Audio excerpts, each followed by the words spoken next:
So, when you hear the word God, what's the very first title that pops into your head? Creator? Father? Maybe judge? Well, today we're diving into an explainer based on Dr. Tiberius Rana's fascinating lecture, and we're looking at a totally different yet absolutely foundational theological concept. We're talking about God as king in the Old and New Testament. Often when we study ancient texts, we see God portrayed as a lawgiver or a redeemer, but today we're going strictly into the source material to see how God specifically reveals himself as a ruling king, and how that one single concept completely reshapes our understanding of both biblical history and future promises. All right, here's our roadmap for today. We're going to hit 5 main points: the eternal king, a kingdom without borders, righteousness and peace, the already and not yet, and finally, entering the kingdom. Let's get right into it. Starting off with Section 1, the Eternal King. We really need to understand the ancient context here. We've got to start by looking at how the ancient Semitic world viewed kingship. Dr. Rata points out that the Hebrew word for king, malak, was actually a super basic, everyday concept in ancient Semitic thinking. You see, literally all the people groups in the ancient Near East thought of their gods as kings. It was just the air they breathed, culturally speaking. But here's the kicker. The Israelites weren't just inventing a brand new word here. They took the ultimate symbol of power in their ancient world and applied it to their God, but with a massive, unprecedented twist. So while the basic idea of a malak was everywhere, the biblical text presents a highly specific variation when it applies it to Yahweh. Now, check out this stark contrast between Israel and its neighbors. You know, some scholars have suggested the biblical writers just copied the idea of divine kingship from surrounding cultures. But there is a huge difference. Those other ancient cultures, they actually had to repeatedly enthrone their gods during annual festivals. I mean, imagine how exhausting that would be. Ritually reinstalling your deity year after year just to make sure the world kept turning and the crops grew. But the lecture notes the biblical view is entirely different. The claim here is that Yahweh's reign relates effortlessly to the past, the present, and the future. According to the text, there was literally never a time when Yahweh wasn't king. He doesn't need to be re-enthroned simply because he was never dethroned. To really illustrate this, look at the Song of Moses in Exodus chapter 15. The text says, "The Lord will reign forever and ever." Just picture the scene for a second. The most powerful military force on earth, the Egyptian army, has just been swallowed by the sea. And in that chaotic, immediate aftermath, the Israelites don't sing about setting up a new government or a fresh beginning. Nope, they sing about an eternal rule. This shows that from the absolute earliest recorded moments of Israel forming as a people, literally right after the horse and rider were thrown into the sea, they were already recognizing and singing about a kingship that just doesn't have a beginning or an end. The lecture also highlights how this royal dynamic is hardwired right into the biblical covenants. These covenants, like the famous "I will be their God and they will be my people" line, they actually act as ancient suzerain treaties. Now, in the ancient world, a suzerain was a superior sovereign king who made a treaty with his subjects. By framing these covenants from a suzerain perspective, the text is showing us that God isn't just some friendly, equal negotiating partner. This isn't a peer-to-peer contract. He's stepping in as the authoritative, ruling king, issuing a non-negotiable decree from a benevolent but absolute sovereign. Moving on to Section 2, a kingdom without borders. Let's see how this goes from a theological title to an actual boundless domain. According to the source material, the specific term king is applied to Yahweh exactly 42 times throughout the Old Testament. Think about that for a second. 42 times! This isn't just some passing metaphor or a bit of poetic flair. The authors of the Old Testament were practically obsessed with this specific framing, purposefully drilling the point home over and over.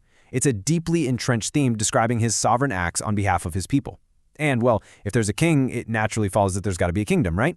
Because this king is eternal, it makes total sense that his kingdom defies human boundaries. Just like the king has no beginning or end in time, his domain has no borders in space. The lecture really emphasizes that the kingdom of God is universal. And guys, in a deeply tribal ancient world where gods were strictly tied to specific local plots of land, this was a radical concept. This kingdom was never meant to be confined just to the nation of Israel. It actually fulfills that original promise given to Abraham back in Genesis, that through him all the families of the earth would be blessed. It's this massive, all-encompassing global vision.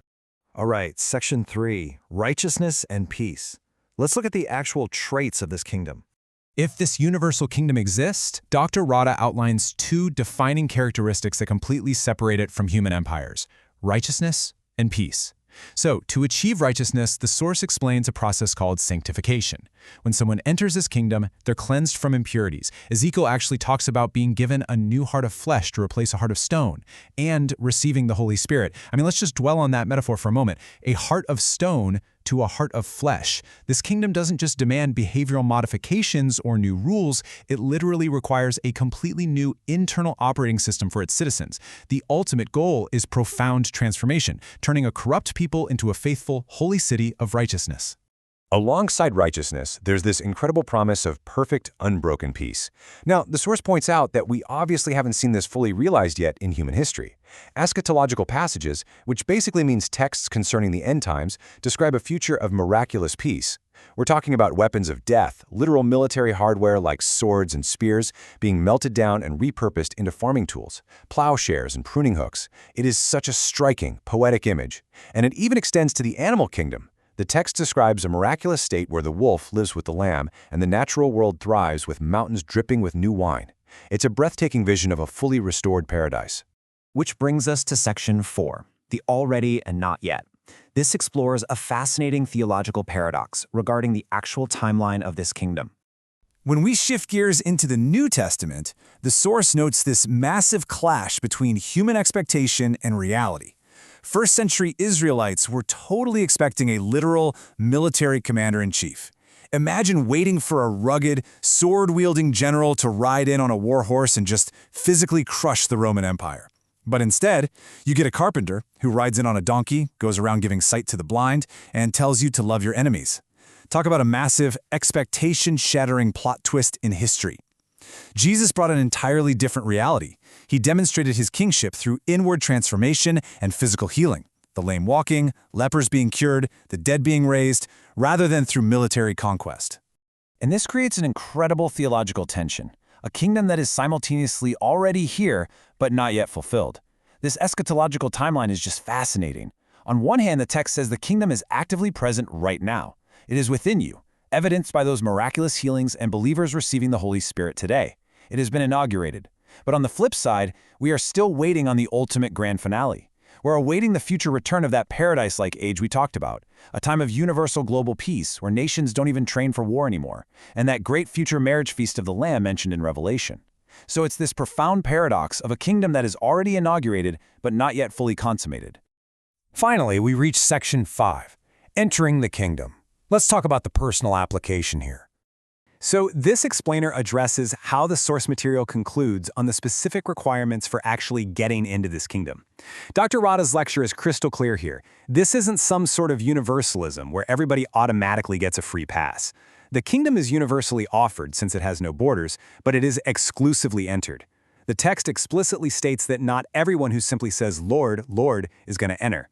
It's also famously difficult for the rich to enter, which emphasizes that citizenship absolutely cannot be bought with wealth or earned through just doing good works. Instead, entry is strictly tied to one very difficult requirement: doing the will of the Father in heaven. And that really brings us to how we view the Messiah today. The text points out that modern views often like to marginalize Jesus. We put him in a comfortable little corner as just a personal savior, or like a helpful friend who's there when we need a favor.